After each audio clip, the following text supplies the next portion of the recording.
www.ccc.co.org. Nah, banyak sekali buku yang ada di sana. Ini sebenarnya bisa kamu baca juga di rumah, bisa pakai internet maupun enggak. Kebetulan yang ini pakai internet. Nah, ini nanti kita akan membaca buku yang judulnya apa?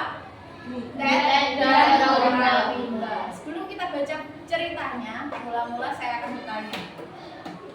Kira-kira yang ditampilkan di cover buku dengan judul Butet dan Orang Rimba itu apa ya? Ada apa ya di sana? Gambarnya kok ngono, menurutmu apa ya itu? Silakan angkat tangan. Kenapa? Siapa? Gimana?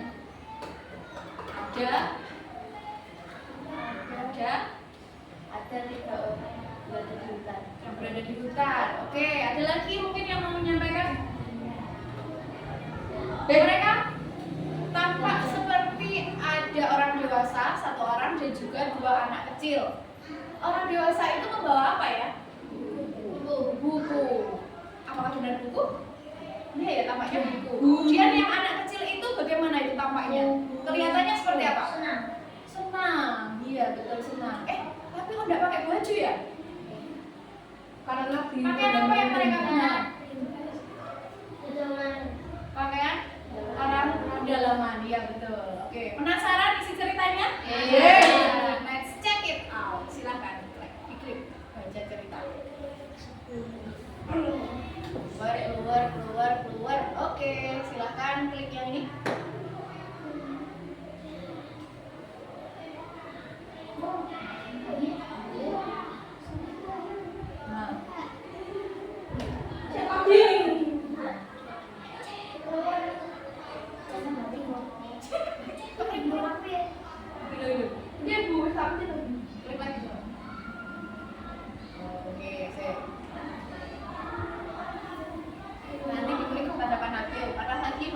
Kerjakan sesuatu yang membuat kita selalu semangat saat bangun tidur. Siapa yang bilang?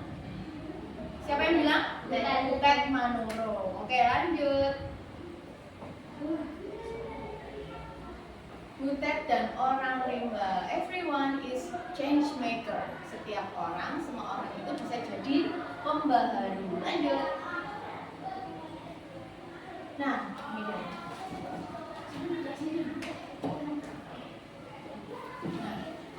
Pak, kenapa Butet nggak boleh ikut pramuka kayak teman-teman?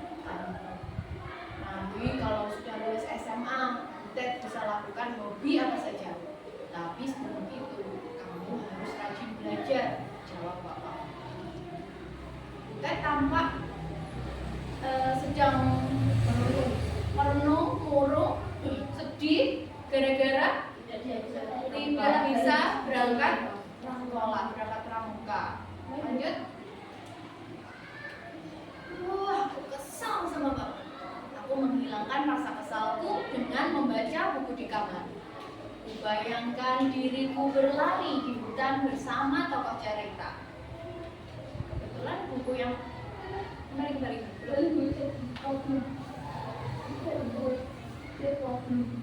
Oke, buku yang dibaca itu buku tentang apa kira-kira ya? Ada gambar hewan, gajah, harimau, dan lain-lain. Kira-kira itu gambar dalam buku cerita itu menggambarkan di mana? Hutan, ya benar. Aku mencoba bersabar. Mungkin setelah SMA nanti, aku bisa mewujudkan mimpiku bertualang. Lanjut.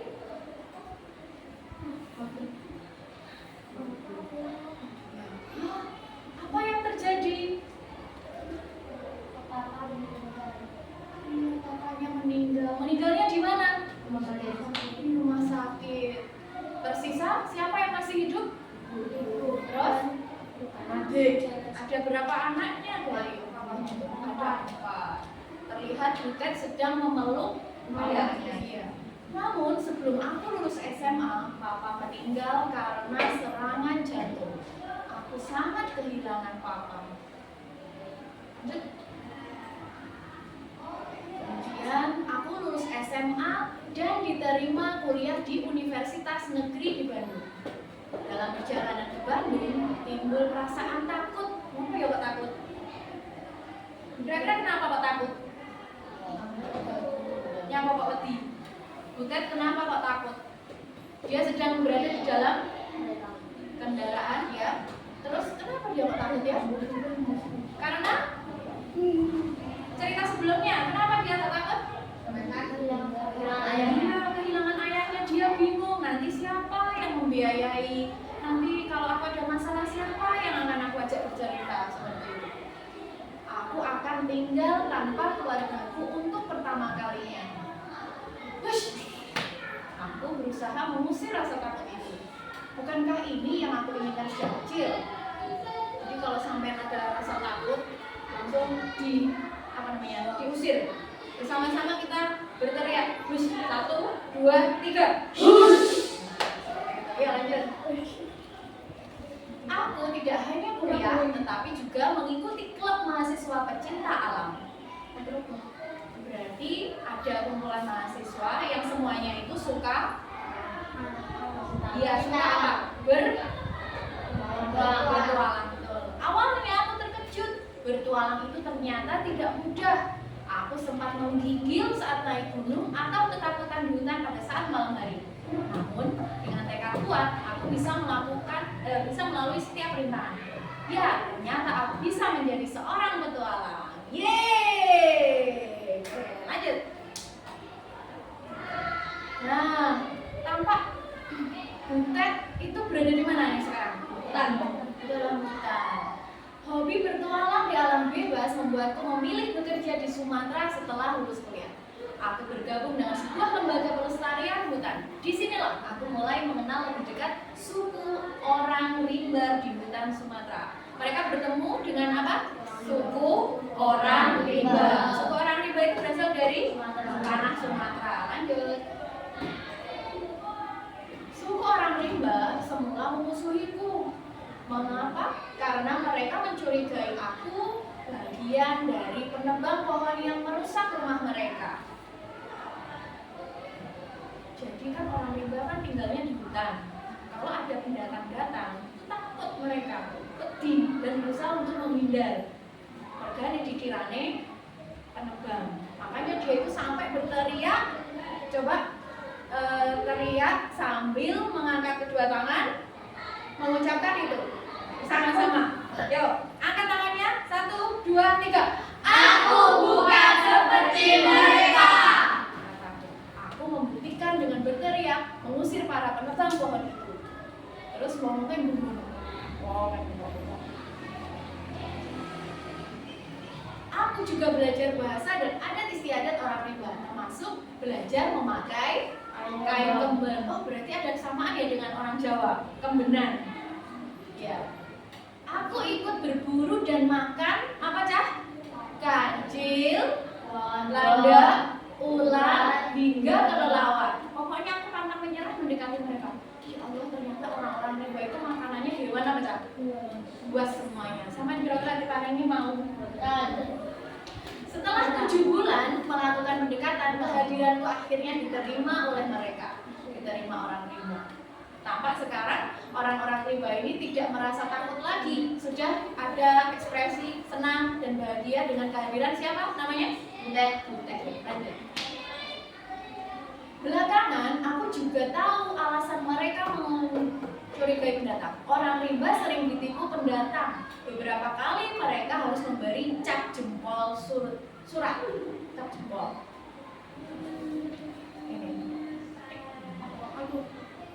Yang dicap semua apa? Surat perjanjian. Dia apa ya kira-kira? Ada yang tahu? Iya, sampean misalnya jadi orang rimba, terus sampean disuruh cap jempol, podo karo sampean mengizinkan para pendatang itu untuk menebang pohon. Nah, kalau para penebang itu dituntut oleh orang-orang rimba, regane pohon-pohon itu kamu tebang ya lho, sampean bener tak wis setuju wis cap jempol. Nanti podo karo diapusi.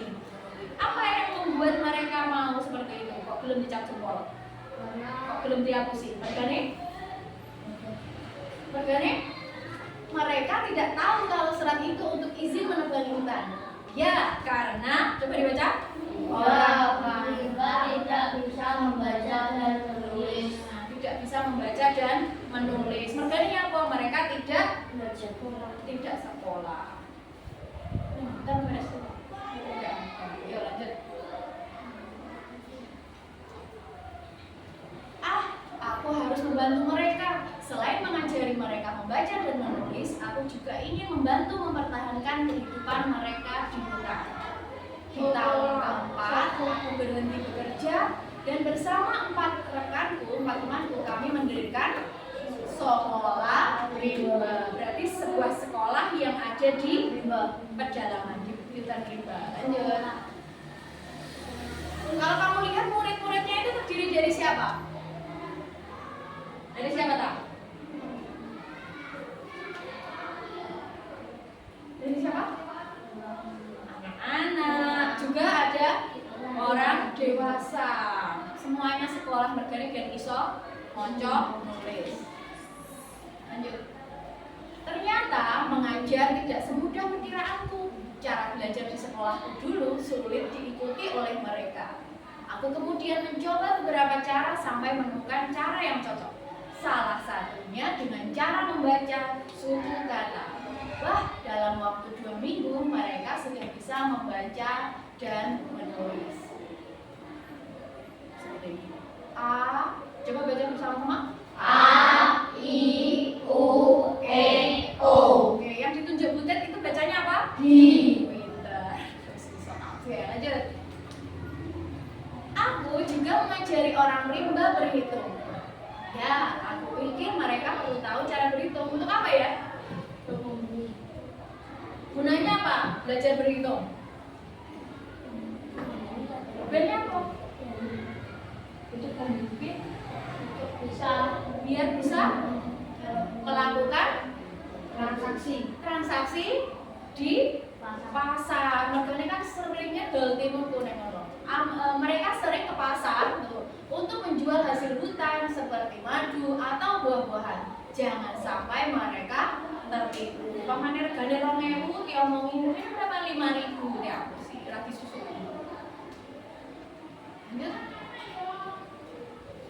Lalu apa imbalan yang aku dapat? Petualangan yang menyenangkan. Bayangkan aku jadi tahu rasanya dikejar beruang, madu, dan berhasil lolos. Nah, coba semuanya berdiri. Pura-puranya sama jadi orang rimba. Berdiri. Awas sebelah sini nanti kena kaku. Berdiri. Ulang-ulang lagi jadi orang rimba. Terus di sana enak apa? Beruang. Mari kita melarikan diri bersama-sama sambil teriak ya untuk meloloskan diri. Teriak sekarang untuk meloloskan diri dari beruang. 1, di sana ada beruang. 1, 2, 3, lari!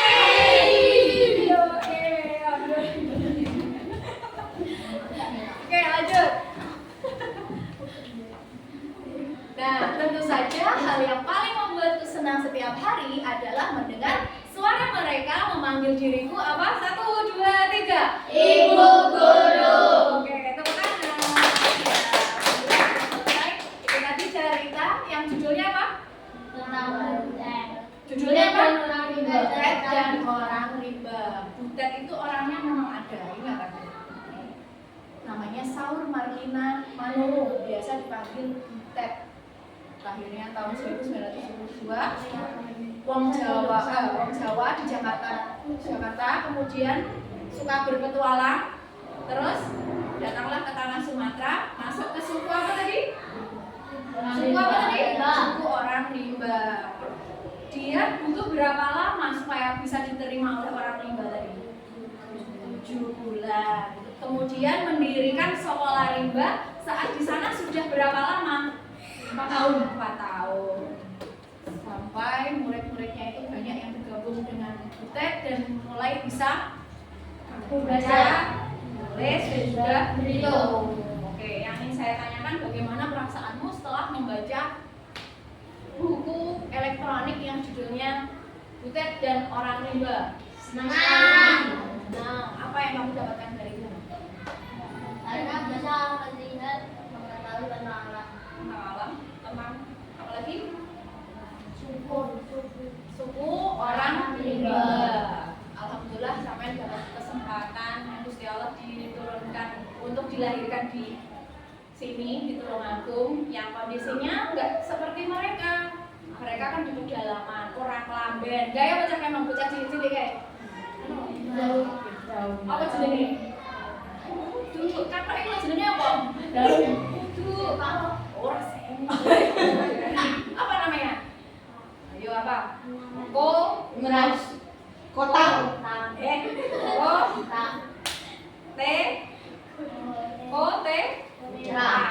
OTK namanya. Jadi kayak sepak. Enek biru-birune kok biasanya kok Oke, itu sudah selesai. Alhamdulillah, silahkan ditutup. Tutup kayak